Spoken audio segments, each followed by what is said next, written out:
Star Wars Battlefront 2 has given us one of the best stories in a Star Wars game in recent years. From the settings we got to visit within the story to the unforgettable characters who made the story what it was, Inferno Squad was nothing short of a fan favorite. But let's dive into their full history and origins. 4 Imperial Special Forces soldiers made up the Inferno Squad, a special operations outfit. They received training for covert top secret missions like assassination, sabotage, and infiltration. Although they had the authority to operate outside of the normal Imperial command structure and frequently went for extended periods without speaking to Admiral Garrick Versio or other senior officers, its members were part of the Imperial Special Forces branch of the Imperial Navy and directly answered to him. Its members would frequently go on single missions, such as sneaking aboard rebel cruisers or carrying out boarding operations, with little assistance from their compatriots, who were frequently assigned to extraction roles.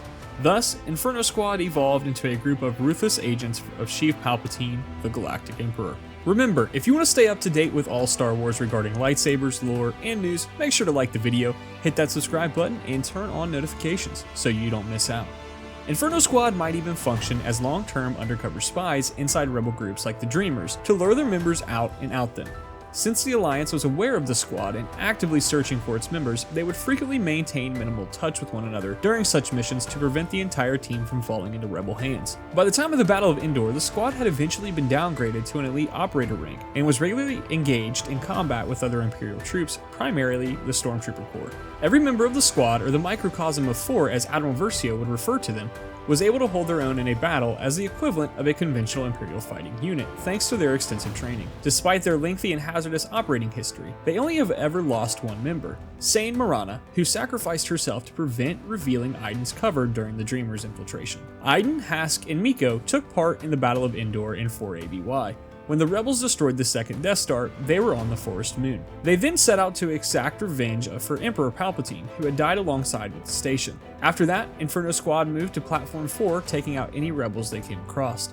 Iden, Miko, and Hask then made their way through the Death Star's wreckage field and helped the Corvus flee to Vardos after obtaining several TIE fighters. Later, Admiral Versio gave Inferno Squad several assignments that were essential to Operation Cinder. The first task was to travel to Fondor's shipyards, where they were to help the Dauntless retrieve many satellites that were essential to the operation. However, many rebel ships launched an assault on the shipyards. Del piloted the Corvus while Iden and Hask piloted TIEs. The rebels dispatched X, A, and U-Wing starfighters. Iden and Hask attacked the U-Wings and destroyed them so they could not board the Dauntless, as the TIE fighters battled to defend the Dauntless. Iden gave orders for Hask to accompany her when she boarded the enemy ship to destroy its ion weapons. They were then sent down to save Headmaster Gleb from Vardos. After refusing orders to rescue Gleb alone, Iden and Miko went rogue, leaving Hask as the sole survivor of the Inferno Squad. Iden, Miko, and Dio worked with Danger Leader Shriv in a new iteration of Inferno Squad when they joined the New Republic. To meet the specific needs of its mission, Inferno Squad combined customized and substantially modified equipment with conventional Imperial equipment. Agent Hask and Miko used the normal E-11 medium blasters as their rifles, while Commander Versio employed a TL-50 heavy repeater blaster rifle, modified with an additional power cell that enabled a secondary concussive blast power mode. Miko additionally carried a DLT-19X sniper rifle because he was a trained sniper. They received specialized armor, including a modified Imperial Starfighter pilot helmet with red lenses and the Inferno Squad logo engraved on the forehead.